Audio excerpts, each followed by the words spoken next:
இன்றைக்கி நம்ம இப்போ பார்க்க போகிறதுல ஆர்டர் 11 பார்க்க போகிறோம். டிஸ்கவரி பை இன்டர்கேட்டரைஸ் அப்படின்னு கொஞ்சம் எதிர்பார்ட்டிகளுக்கு கேள்வியை கொடுத்து அந்த கேள்விகள் வழியாக சில விஷயங்களை எடுத்து இப்போது நம்ம வழக்குன்னு தொடரும்போது ஒரு பிளைண்ட்டு கொடுத்தாரு, அந்த பிளைண்ட்டுக்கு பதிலாக ஒரு ரிட்டன் ஸ்டேட்மெண்ட் கொடுக்காரு. சில விஷயங்கள் இதில் விட்டு போயிருக்கலாம், அந்த கேப்புகளை ஃபில்லப் பண்ணணும். கேப்புகளை ஃபில்லப் பண்ணால் தான் அது ஒரு வரிசையாக இருக்கும். அவர் எழுதும்போது விட்டு போயிருக்கும். அப்படிங்கிறதுக்காக இங்கே ஒரு ப்ரொவிஷன் கொடுக்காங்க, ஆர்டர் 11 அப்படின்னு. இன்டர்கேட்டரைஸ் அப்படிங்கிறது இவர் நீ இப்படி சொல்லியிருக்கே, இதுக்கு என்ன அர்த்தம், இதுக்கு என்ன அர்த்தம்னு கேட்டுக்கிடுது. உதாரணம் என்னென்னு சொன்னேன்னா, ஒரு கேஸு பேங்க்குக்கும் வக்கீலுக்கும் கேஸ் நடக்கு. பேங்கோட அட்வொகேட்டு ஒரு 4 வருஷமாக இருக்கார். இவங்க 4 வருஷமாக அவர் என்கேஜ் பண்ணாங்க. திடீர்னு ஒரு நாள் அவரை போன்னு சொல்லிட்டாங்க. போன்னு சொன்ன உடனே அவர் எனக்கு இத்தனை லட்ச ரூபா பாக்கி இருக்குன்னு கோர்ட்டில் கேஸ் கொடுத்துட்டார். அது நடக்கும்போது அவர் என்ன செய்தார், நிறைய விஷயங்களை அவர் ஒழுங்காக அக்கௌண்ட் பண்ணலை. இவங்க அப்போது இந்த தேதியில் நீ கிளைம் பண்ணியிருக்க இந்த அமௌண்ட்டு, அதுக்கு இந்த அமௌண்ட்டு நான் கொடுத்தேன், அது அக்கௌண்ட் பண்ணியிருக்கியா, இது என்ன இருக்குன்னு ஒரு 112 இன்டர்கேட்டரிஸ் கேட்காங்க. 112 கேள்வி அவனுக்கு எழுதி கொடுத்து இதை பதில் சொல்லு அப்படிங்காங்க. எப்போது பிளைண்ட்டு முடிஞ்சதுக்கு பதில் ரிட்டன் ஸ்டேட்மெண்ட் கொடுத்துட்டு இவங்க இங்கே கேட்காங்க. அங்கையில் அவர் சுப்ரீம் கோர்ட்டுக்கு போகிறார். இவ்வளவு கேள்வியெல்லாம் கேட்கக்கூடாது அப்படின்னு. அது சுப்ரீம் கோர்ட்டில் ஹைகோர்ட்டில் என்ன சொல்லுதாங்க, அதில் அதை கேட்க வேண்டிய கேள்வி தான். அதில் ஒரு கேப் இருக்குது. அந்த கேப்புகளை நிறைக்கணுமான ஏதாவது ஒரு அடிஷ்னலாக சில பதில்கள் தேவை இருக்குது, அதை கேட்டு வாங்குறது அது தப்பு இல்லை அப்படின்னு. இன்டர்கேட்டரிஸ்னால் என்னன்னா, ப்ளீடிங்ஸில் கொஞ்சம் சொல்லுதீங்க, அந்த ப்ளீடிங்ஸில் may not be sufficient to disclose the nature of the case. இவன் சொல்லுதை வச்சு எனக்கு சரியாக வழக்கினுடைய தன்மை புரியவில்லை அப்படிங்கும்போது அங்கே ஒரு இன்டர்கேட்டரிஸு த்ரூ த கோர்ட்டு கேட்காங்க. ஐயா நீங்கள் கேட்டு சொல்லுங்கள் அப்படின்னு ஒரு கேள்வி. இதுக்காக ஒரு செக்ஷன் வச்சுருக்காங்க. ஒரு தேவி சகாய் வர்சஸ் ராம்பால் பன்சால் அப்படிங்கிற ஒரு கேஸில் சொல்லலாம். The pleadings may not be sufficiently disclose the nature of the party's case. To make good the deficiency, either party may administer interrogatories through the court. It must relate to the questions in the suit. Must not be irrelevant and nature of fishing inquiry. அதை வச்சு அவன் மனசில் என்ன இருக்குது, அவன் வேறு என்னத்தை கொண்டு வரா, நீ என்ன எவிடன்ஸை கொண்டு வரா அப்படிங்க உள்ள கேள்விகளை அதுக்கு கேட்க வேண்டாம். இது main purpose saving of cost. அது இல்லாமல் இருந்தால் அவர் சாட்சி குண்டில் ஏற்றி இதை கேட்க வேண்டியிருக்கும், அதை கேட்க வேண்டியிருக்கும், அல்லது நீதிமன்றத்துடைய நேரத்தை வீணடிக்க வேண்டியிருக்குங்கிறதுனால இங்கே ஒரு ப்ரொவிஷன் வைக்காங்க அப்படின்னு. ஒரு வழக்கில் நிஷி பிரேம் வர்சஸ் ஜவீட் அக்தாருங்க கேஸில் ஒரு கேள்வியை கொடுத்து சில பேர்களை கேட்காங்க. அவனுடைய பர்பஸு பேரை கேட்டு அவனையும் டிஃபெண்டண்ட்டாக சேர்க்கணும்னு அதை பாம்பே விட்டு அதெல்லாம் கொடுக்க வேண்டாம் அப்படின்னு சொல்லுவான். இனி ரூல் நம்பர் 1 பார்ப்போம். Discovery by interrogatories. In any suit plaintiff or defendant by leave of the court, எங்கள் நீதிமன்றத்தினுடைய அனுமதியுடன் may deliver interrogatories in writing for the examination of the opposite party or any of or one of the parties அப்படின்னு இருக்கு. அந்த இன்டர்கேட்டரிஸில் கீழே யார் எதை பதில் எழுதணும், நீங்கள் எழுதணும், ஒரு ஆளுக்கு ஒரு செட்டு தான் கொடுக்கணும் அப்படின்னு அதை நீதிமன்றத்துக்கு கொடுக்கும். நீதிமன்றத்தோட இன்டர்வென்ஷனோட தான் போகும். நீதிமன்றம் என்ன ஆர்டர் கொடுக்காங்கன்னா, upon hearing the party and upon reading the affidavit it is ordered that the person be at liberty to deliver to அப்படின்னு எதிர்பார்ட்டி interrogatories in writing and the set interrogatories that said person do answer the interrogatories அப்படின்னு. நான் இவனை கேட்ட வகையில் இந்த அவர் அஃபிடவிட்டை file பண்ணியிருக்கார், அதையும் படிச்சுட்டு நீ உனக்கு உத்தரவிடுகிறேன், நீ இந்த கேள்விக்கு பதில் சொல்ல வேண்டும் அப்படின்னு. அதாவது நீதிமன்றத்தில் கொடுக்கும் இந்த கேள்வியெல்லாம் வேணும்னு அங்கே உத்தரவு கொடுக்காங்க. இதெல்லாம் ஃபார்ம்ஸ் எல்லாம் இங்கே அப்பெண்டிக்ஸ் சியில் இருக்குது என்னென்ன ஃபார்மில் கேள்வி வரணும், என்னென்ன ஃபார்மில் ஆன்சர் வரணும். மேட்டர் இன் கொஷின் நம்ம ஃப்ரேமிங் ஆஃப் இஷ்யூஸ் வர மாதிரி சில விஷயங்கள் இருக்கு இல்லையா, அது மாதிரி தொடர்புள்ள விஷயங்களுக்கு மட்டும்தான் ரெலவன்சியை பற்றி ரெலவெண்ட்டாக இருக்கணுங்கிறது ஒரு முக்கியமான விஷயம். ரெலவெண்ட்டான விஷயங்களை மட்டும்தான் கேள்வியாக கேட்க முடியும். Particular interrogatories to be supplied to be submitted to the court. On application to leave that the particular interrogatories be delivered shall be submitted to the court. இதெல்லாம் எனக்கு கேள்வி பதில் வேணும். நீதிமன்றம் 7 நாளைக்குள்ளே அதை பற்றி முடிவு பண்ணணும். அது முக்கியமானதுன்னா எடுத்துக்கலாம், வேண்டான்னு விட்டுறலாம். இந்த வழக்கு நான் சொன்னேன், டெல்லி ஹைகோர்ட்டு முடிவு பண்ண வழக்கு கன்ரா பேங்க் வெர்சஸ் ராஜீவ் தியாகி அண்ட் அசோசியேட்ஸ் 2010. அவர் அட்வொகேட்டாக இருக்கார். 112 இன்டர்கிரேஷன் கொடுக்காங்க அப்ளிகேஷனோட சேர்த்து. இது ரொம்ப அதிகம் அப்படிங்காங்க. ட்ரையல் கோர்ட்டு அதெல்லாம் முடியாது, நீ கொடுத்து ஆகணும் அப்படின்னு கேட்க ஹைகோர்ட்டு அதை கன்ஃபார்ம் பண்ணாங்க. Interrogatories are aimed at facilitating proof of the case and save the cost. இது இல்லாமல் இருந்தால் என்னென்னா 112 பில்லில் அவங்களுக்கு டிஸ்பியூட்டு. இவர் ஒரு கணக்கு இல்லாமல் கொடுத்த பில்லை பார்ட் பேமெண்ட்டுன்னு அட்ஜஸ்ட் பண்ணாமல் ஒன்றும் வச்சுருக்காரு. எப்படின்னு சொன்னால், இவன் 50,000 கொடுத்தா பேங்க் அவங்களுடைய ஸ்கீம் அடித்து அஸ் பர் அக்ரிமெண்ட் என்னவோ எது எலிஜிபிளோ அதை கொடுத்துருப்பாங்க. இவர் அதை கவுண்ட் பண்ணாமல் பாக்கி பேலன்ஸ் இருக்குது அங்கே மாதிரி கிளைம் பண்ணுவார். அதில் தான் இன்டர்கிரேட்டிவ்ஸ் கேட்டாங்க, அது நீ கொடுக்கணும் அப்படின்னு அந்த வழக்கில் சொல்லுவாங்க. The question between the parties of accounts and the queries with respect to such account are best answered by delivery of interrogatories. இதிலே நீங்கள் சொல்லலாம் அப்படின்னு. இதில் தேவையில்லாமல் வச்சுருந்தாங்கன்னா, ஒரு ஆளை தொந்தரவு பண்ணதுக்காக வச்சுருந்தாங்கன்னா, இது ஒரு காஸ்ட்டில் சேர்த்துக்கிடலான்னு ரூல் நம்பர் 3 சொல்லலாம். ரூல் நம்பர் 4ல் என்ன ஃபார்மில் இருக்கணும் அப்படிங்கிறத ஃபார்ம் நம்பர் 2 அப்பெண்டிக்ஸ் சியில் கொடுக்காங்க. அந்த ஃபார்மில் தான் இருக்கணும் அப்படின்னு கொடுத்துருக்காங்க. அதில் ஒவ்வொரு கேள்வி 1, 2, 3.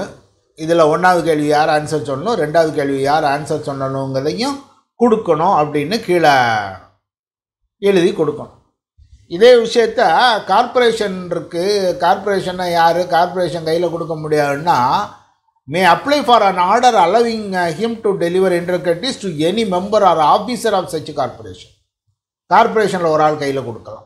எம்டிக்கு கொடுத்து உங்களுக்கு இதெல்லாம் தெரியுமா என்ன அப்படின்னு கேட்கலாம். Rule number 6 objections to interrogatories. இதில் அப்ஜெக்ஷன் நீங்கள் கொடுக்கலாம்.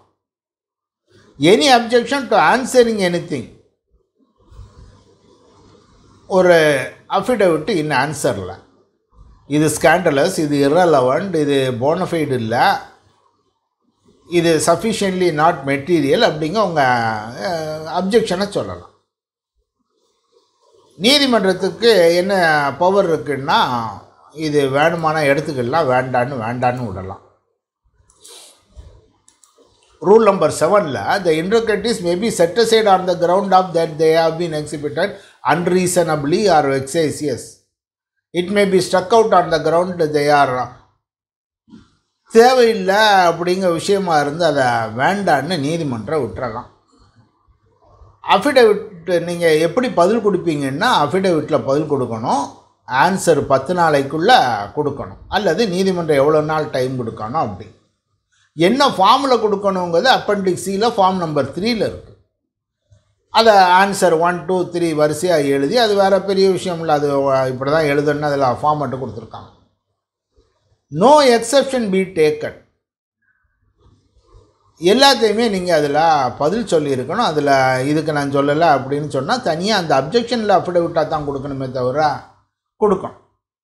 Order to answer or answer further.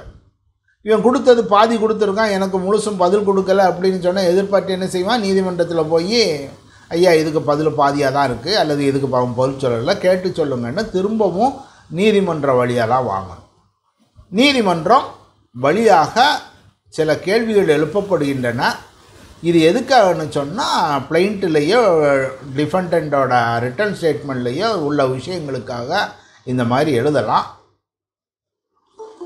இது காரணமாக வழக்கினுடைய காலத்தை கொஞ்சம் குறைக்கலாம் அப்படிங்கிறதுக்காக வச்சுருக்காங்க இந்த order.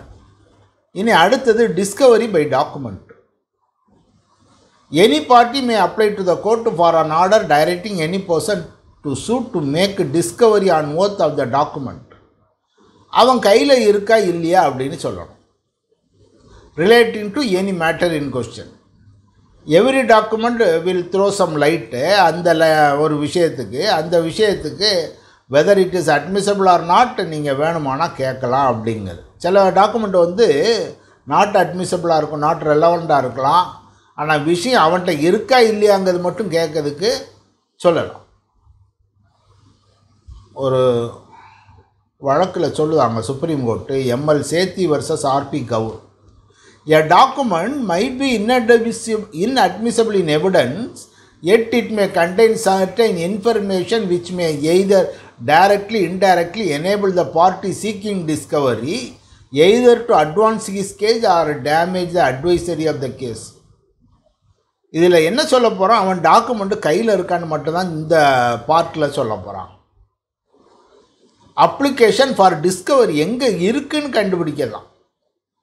Any party may, without filing an affidavit, apply to the court, directing any person to sue to make a discovery on both the document, which are have been in such a person's possession power relating to any matter in question. On hearing the application, the court, on hearing of such application, the court may either refuse it, அது தேவையில்லைப்பா வேண்டாம் விட்டுரு அப்படின்னு சொல்லலாம், R அட்ஜான், இது இந்த ஸ்டேஜில் இந்த document இருக்கான்னு அவன்கிட்ட கேட்க வேண்டியதில் விட்டுருதேன் அப்படின்னு. அல்லது 10 டாக்குமெண்ட் கேட்டதில் 2 டாக்குமெண்ட்டை கொடுக்க அப்படி நீதிமன்றத்திற்கு ஒரு அதிகாரம் இருக்குது. இது வந்து ஃபார்ம் நம்பர் 4 இருக்கணும்.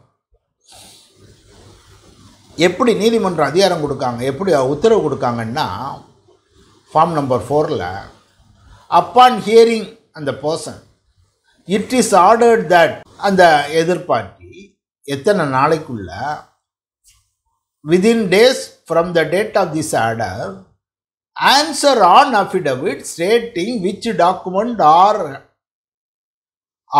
have been in his possession or power relating to the matter in question in this suit that the cost of the application be அப்படின்னு கொடுப்பாங்க. அதாவது உன்கிட்ட இருக்கா இல்லையாங்கிறத ஒரு அஃபிடவிட் வழியாக நீ சொல்ல வேண்டும். அப்போது 13 ரூலுக்கு வரோம். 13ல் அஃபிடவிட் ஆஃப் டாக்குமெண்ட்.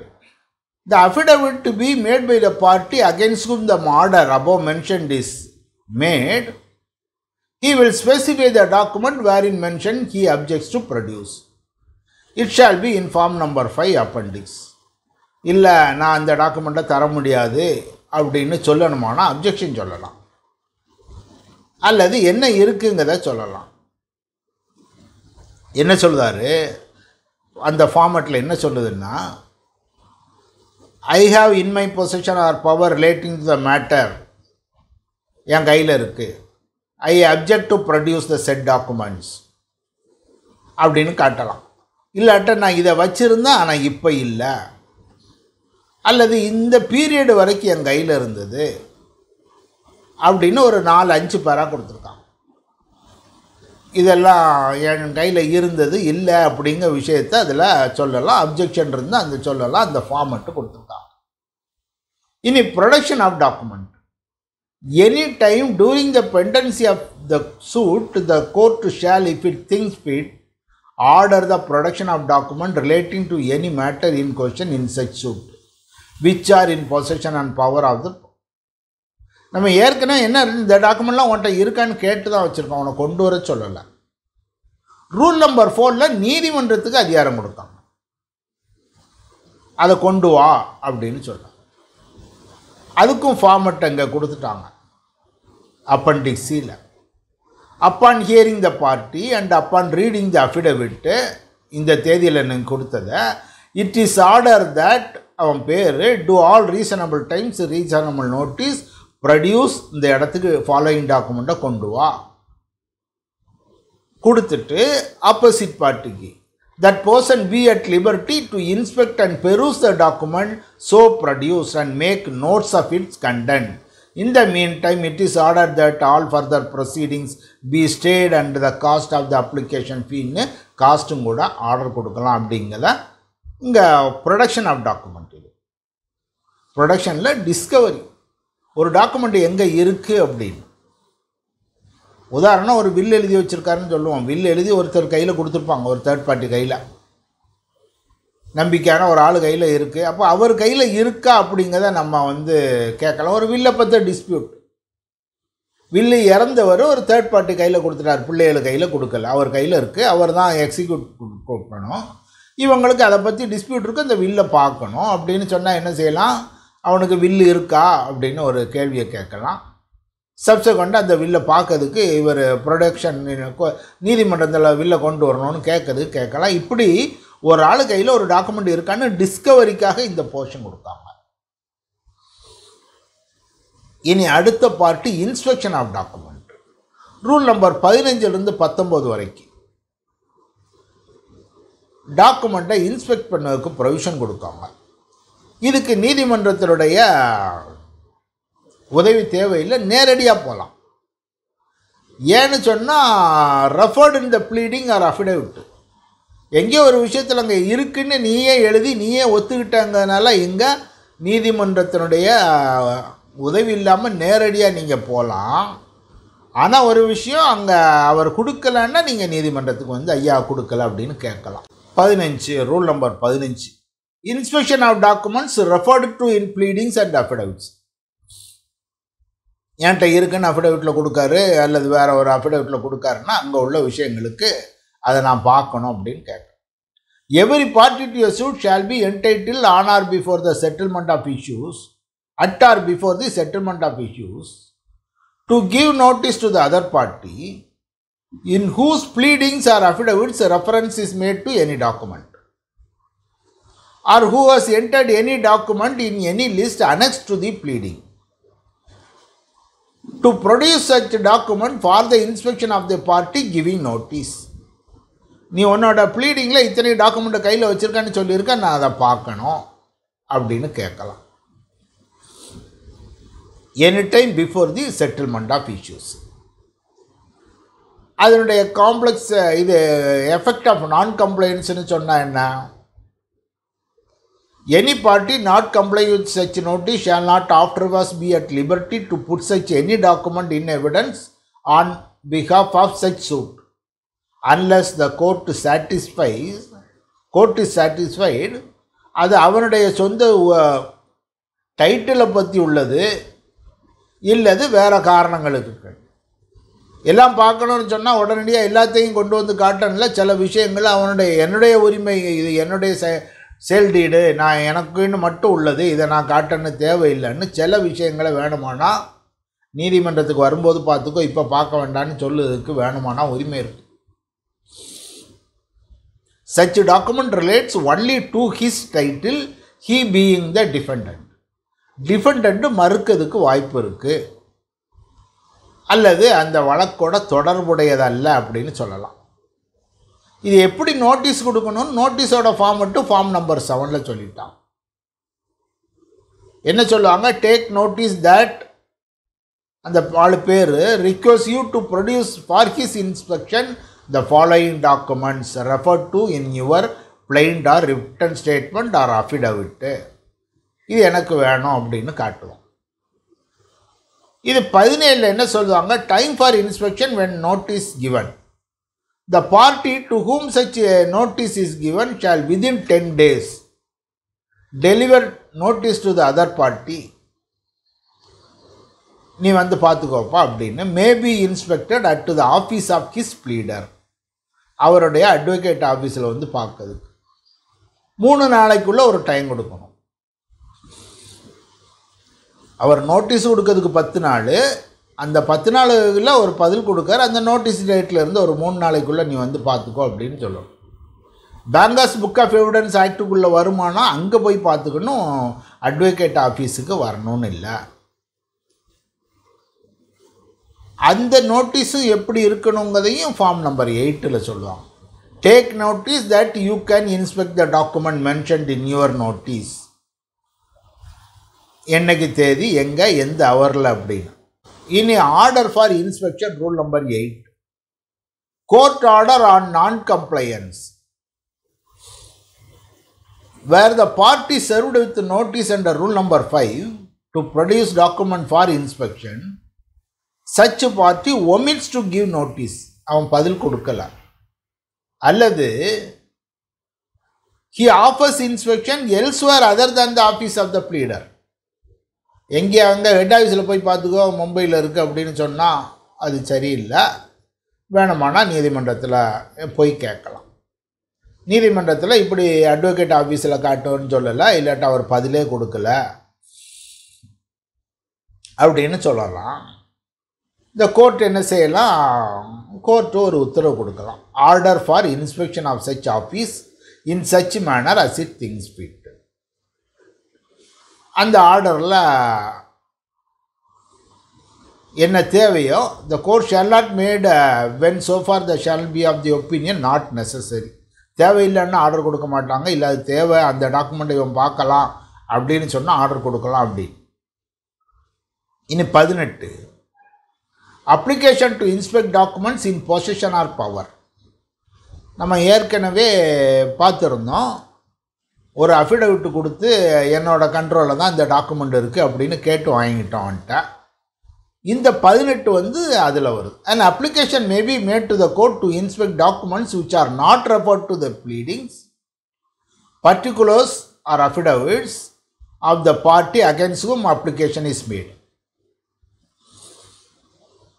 இதுக்கு முந்தின ரூலில் சொல்லியிருக்கிறது ப்ளீடிங்கில் சொல்லியிருக்கக்கூடிய டாக்குமெண்ட்.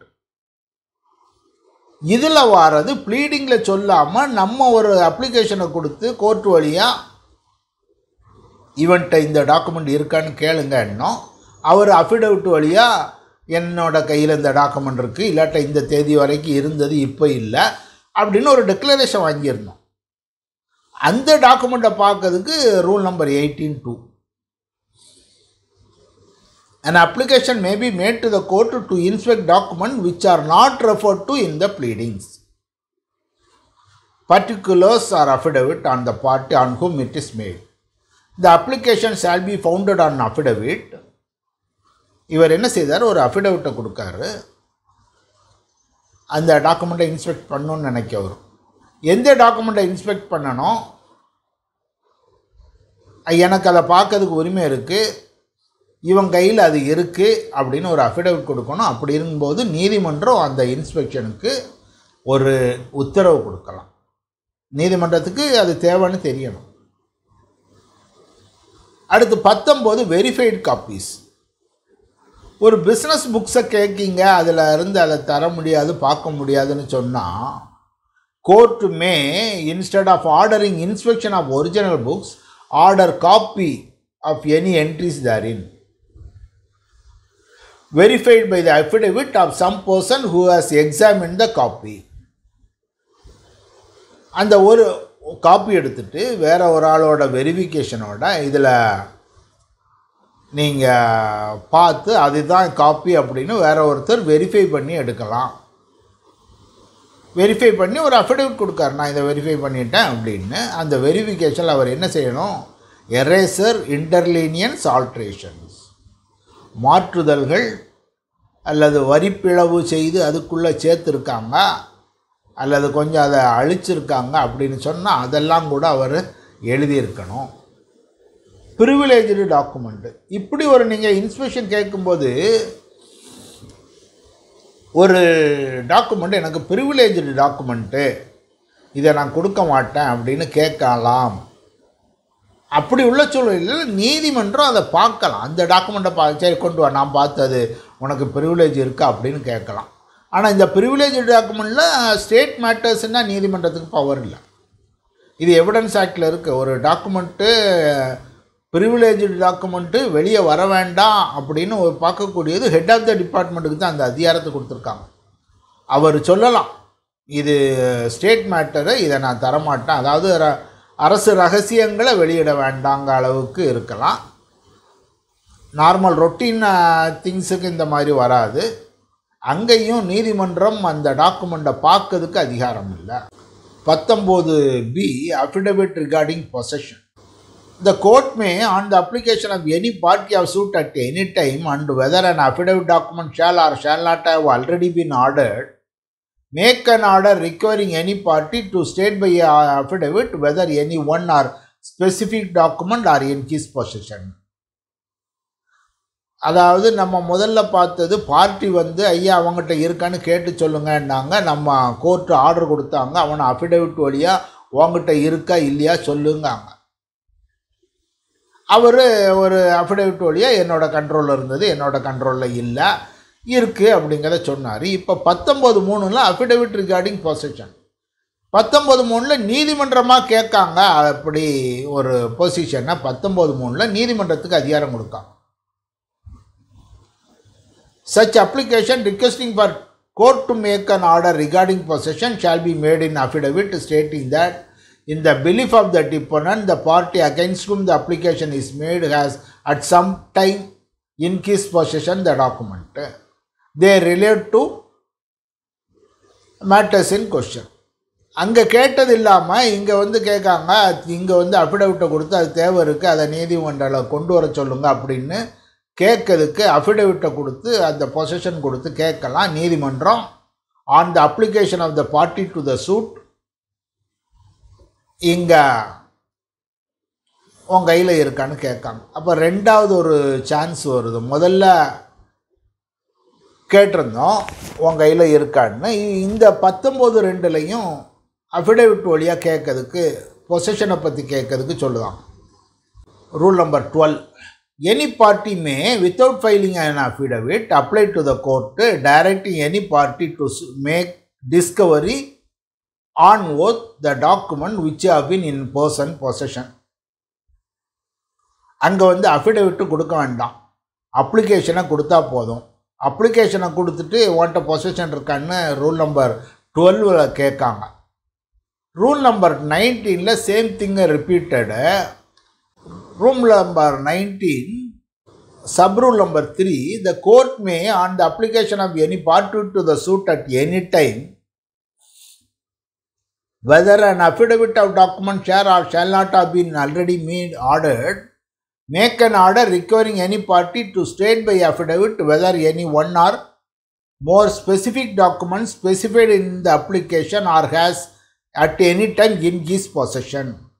உன் கையில் எப்போவாது உன் கையில் பொசஷன் இருந்ததா? If not then in his possession when he parted with.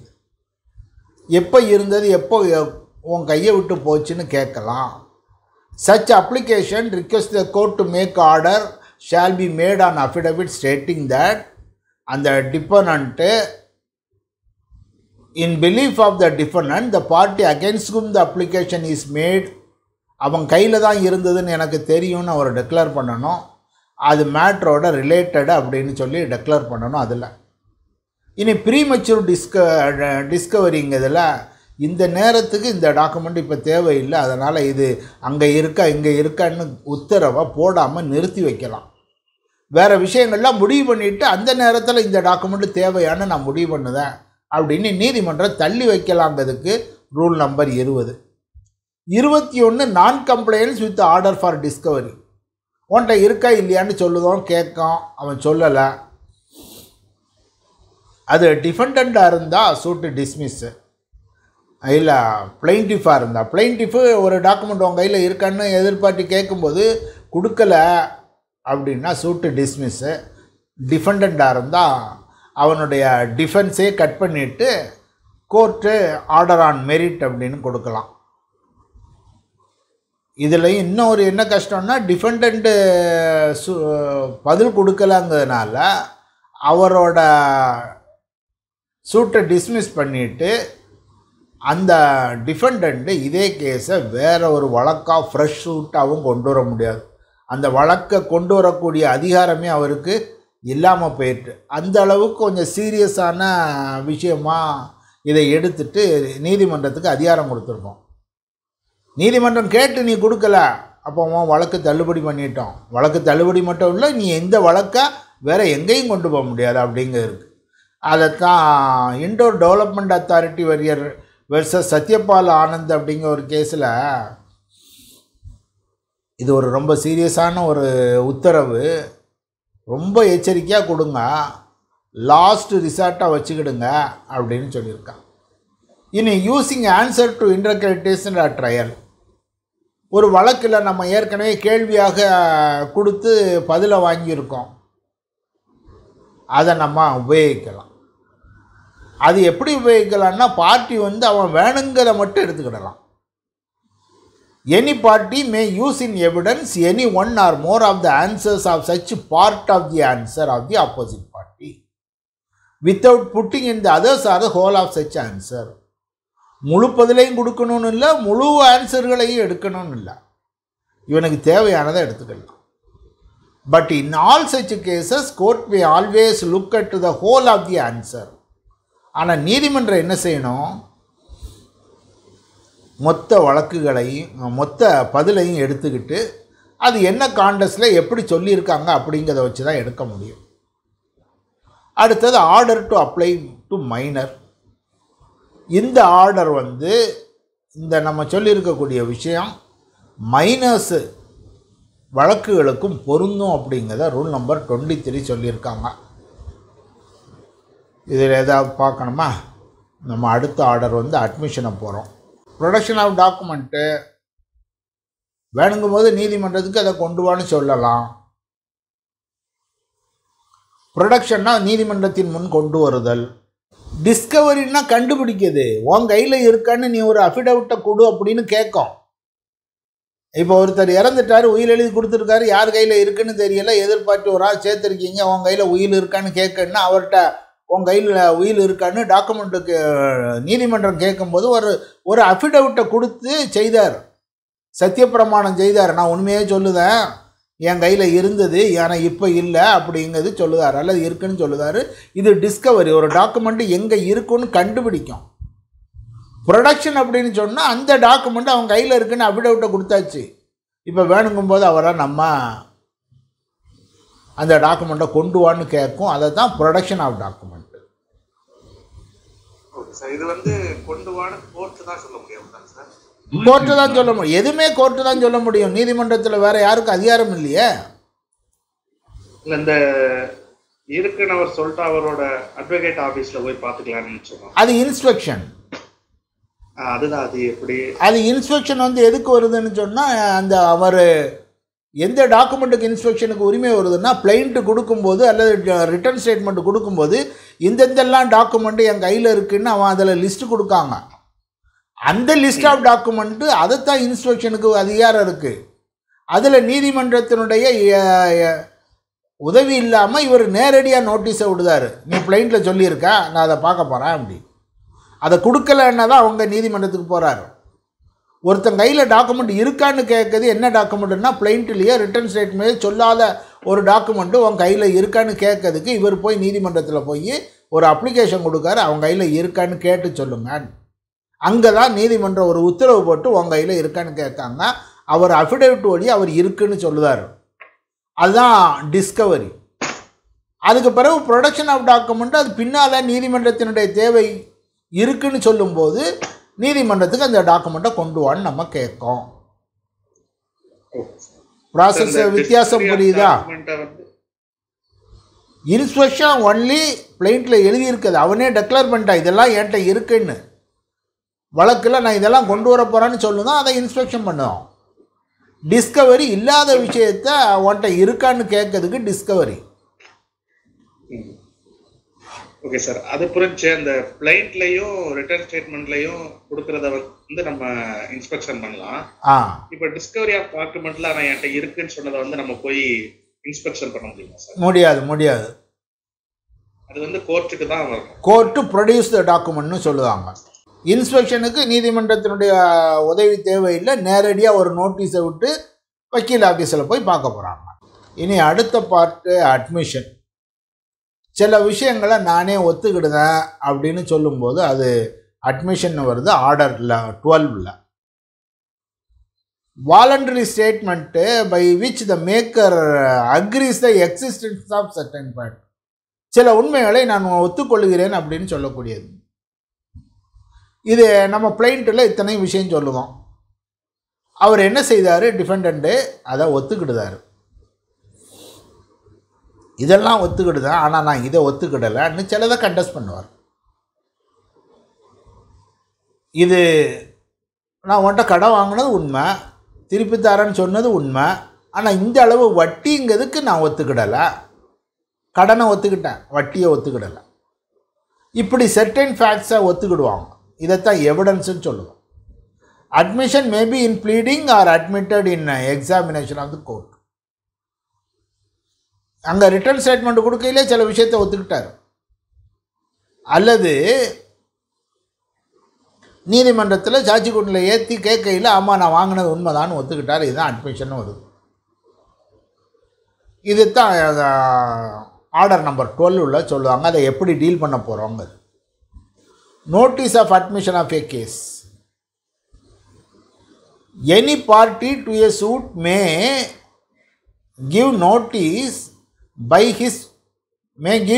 his pleading or otherwise in writing that he admits the truth of the whole or any of that. அவனோட ப்ளீடிங்லேயே அவன் அட்மிஷன் கொடுக்கலாம். அல்லது either party may call upon the other party to admit any document within 7 days from the date of service of the notice, subject to exception. In case of refusal or neglect to admit such notice, after such notice, அதில் அந்த cost அதில் சேரும்.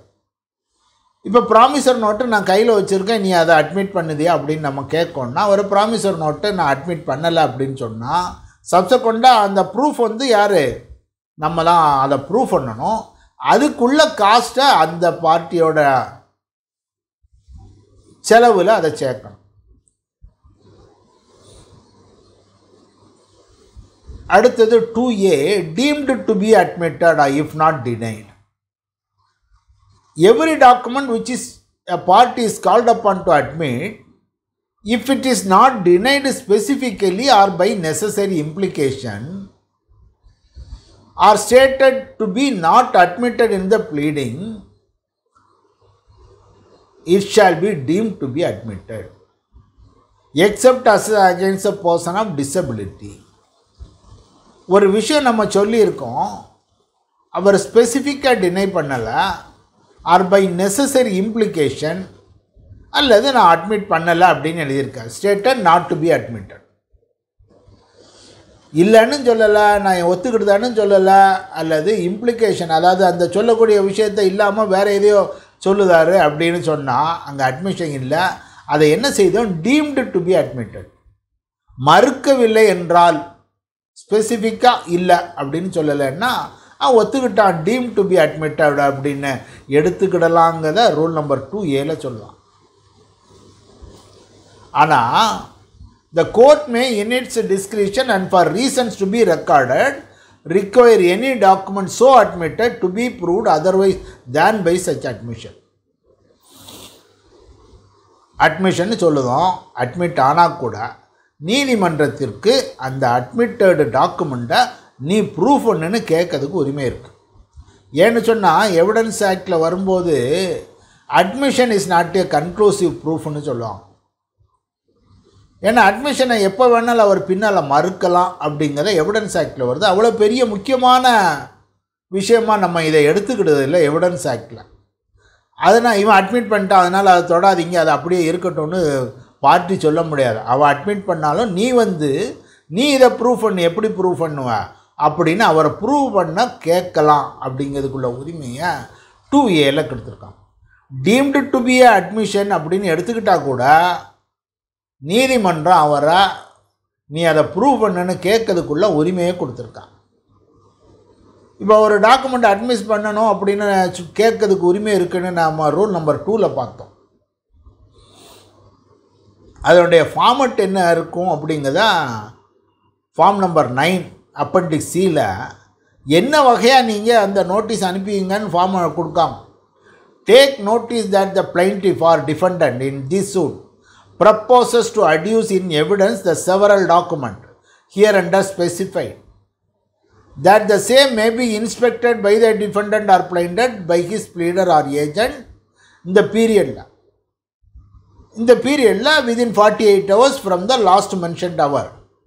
இந்த பீரியட்லேருந்து இந்த பீரியடுக்குள்ளே ஒரு 48 மணி நேரத்தில் நீங்கள் அதை பார்த்துட்டு அதை inspect to admit that such of the document are specified to be original with respectively returned, signed or executed as they purport respectively to have been, that such are the specified as copies of true copy, and such a document are as stated have been served, sent, delivered, were so served, sent or delivered respectively.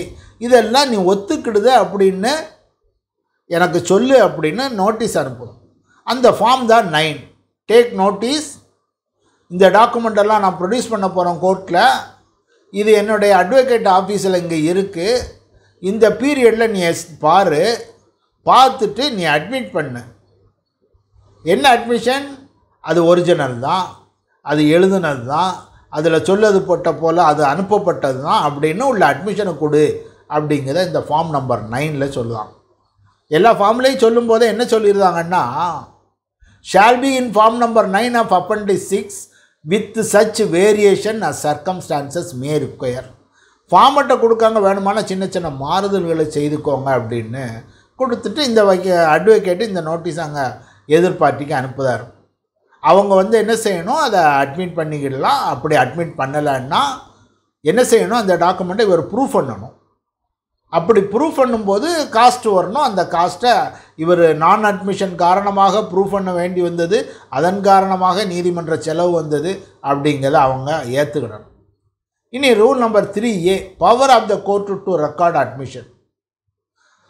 Notwithstanding that no notice to admit document has been given under rule, the court may at any stage of the proceeding before it or its motion call upon the party to admit any document. The court in such case shall record whether the party admits or refuses or neglects. இப்போ என்ன சொல்லியிருக்கோம், ஒரு party அடுத்த பார்ட்டிகிட்ட இந்த டாக்குமெண்டெல்லாம் நான் நீதிமன்றத்துக்கு கொடுக்க போகிறேன், என் ஆஃபீஸில் பார்த்துட்டு நீ அட்மிட்னு கொடு, இல்லைன்னா விட்டுரு அப்படிங்கிறத சொல்லும்.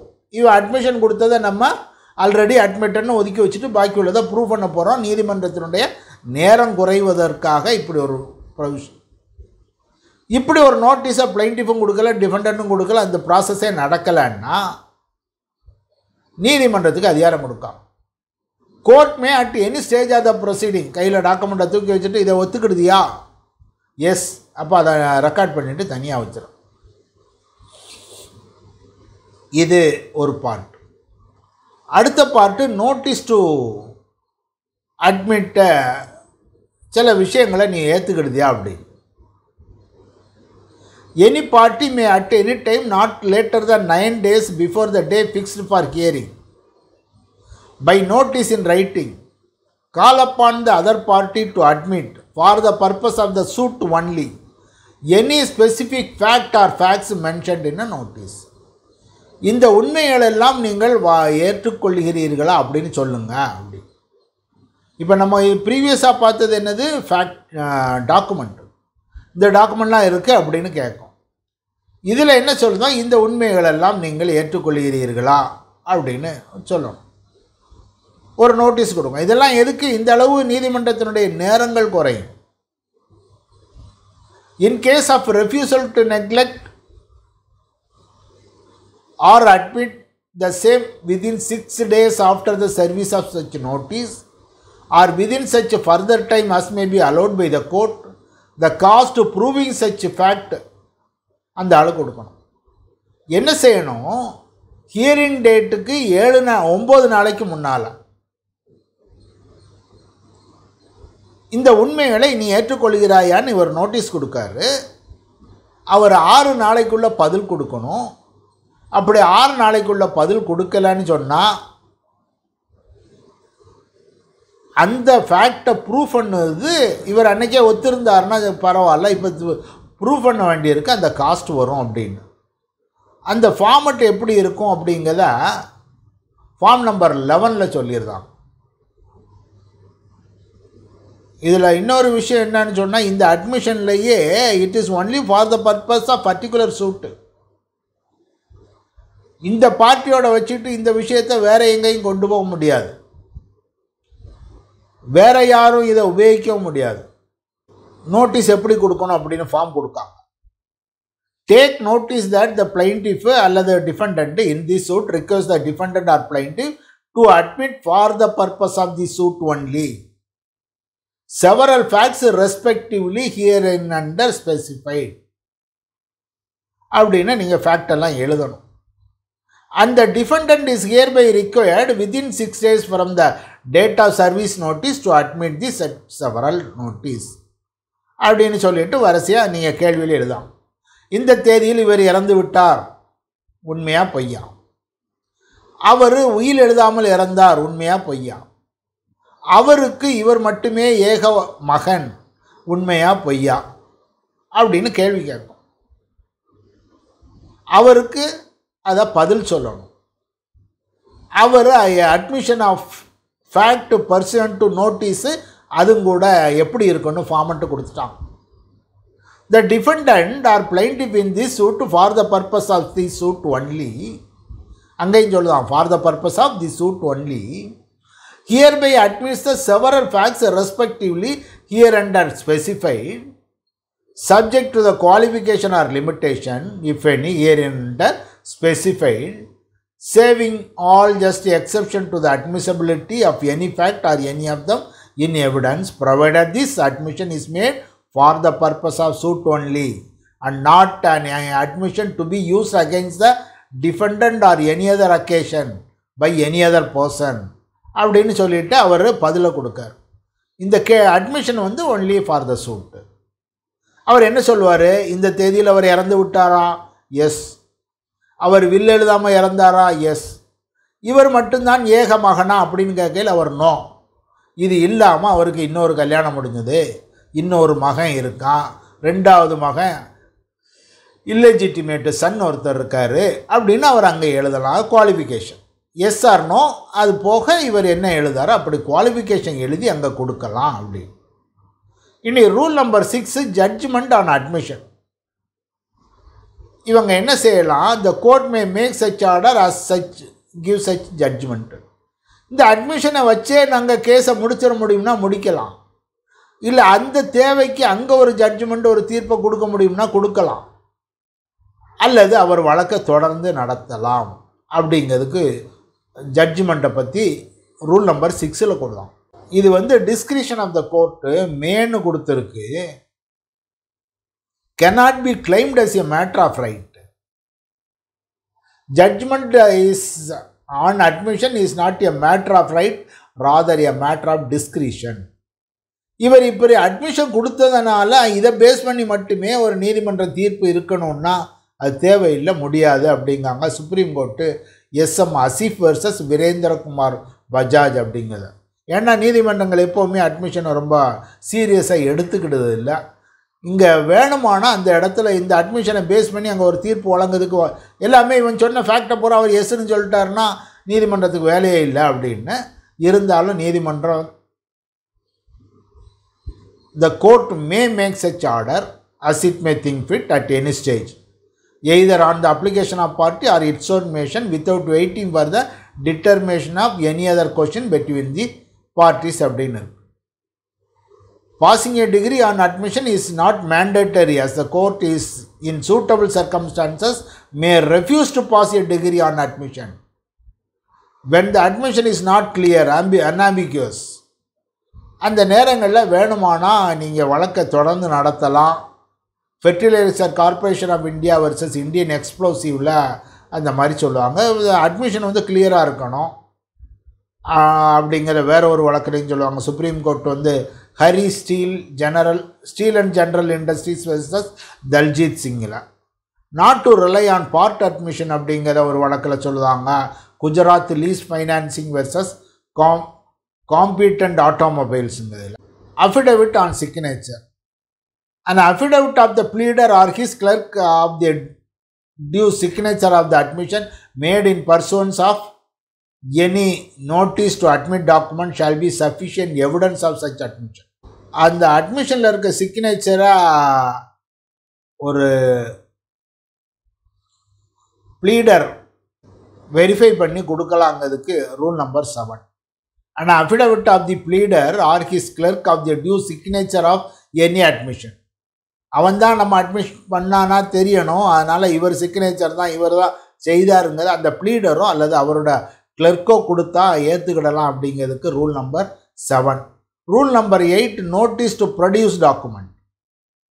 Notice to produce document shall be in form number 12 in appendix 6. ரெண்டு ஆர்டர் தான் இருக்குது, முடிச்சு 2 rule. Notice to produce document shall be in form number 12. Form number 12 என்ன செய்யுது? 12 take notice that you are hereby required to produce and show to the court at the first hearing of this suit all books, papers, letters, copies of letters, other writings and documents on your custody, possession or power containing any entry, memorandum or minute relating to the matters in question in this suit and particularly அப்படின்னு சொல்லி கொடுக்கிறதுக்கு form கொடுத்துருக்காங்க. என்ன சொல்லுது? Notice to produce document shall be in form number 2 with such variation as circumstances may require. An affidavit of the pleader or clerk or service of any notice to produce and of the time when it was served with a copy of notice to produce shall in all cases sufficient evidence of the service of notice. The notice to produce கொடுத்தோம் அப்படிங்கிறதுக்கு ஒரு affidavit கொடுக்கறதுக்கு rule number 8 கொடுக்காங்க. Rule number 9 வந்து காஸ்ட்டை கொடுக்காங்க. இதில் சந்தேகம் இருந்தால் கேளுங்க. நோட்டீஸ் டு ப்ரொடியூஸுங்கிறது ஜெனரல் ஃபார்மு. காஸ்ட்னா நீதிமன்ற வழக்கு முடித்த பிறகு யார் யார் எவ்வளோ கொடுக்கணும் அப்படிங்கிறத சொல்லுவாங்க. அன்னசரியாக ஒருத்தனை நீதிமன்றத்துக்கு கொண்டு வந்து நீங்கள் வழக்கு நடத்த வச்சிங்கன்னா அவனுக்கு ஆப்போசிட் சைடுக்காரனுக்கு நீங்கள் காஸ்ட்டு கொடுக்கணும். இல்லை 2 பேரும் நியாயமான வழக்கை கொண்டு வந்திருக்காங்கன்னா அவன் காஸ்ட்டு அவனுக்கு என்ன நோ ஆர்டர் ரிகார்டிங் காஸ்ட்டுன்னு உத்தரவு போடுவாங்க.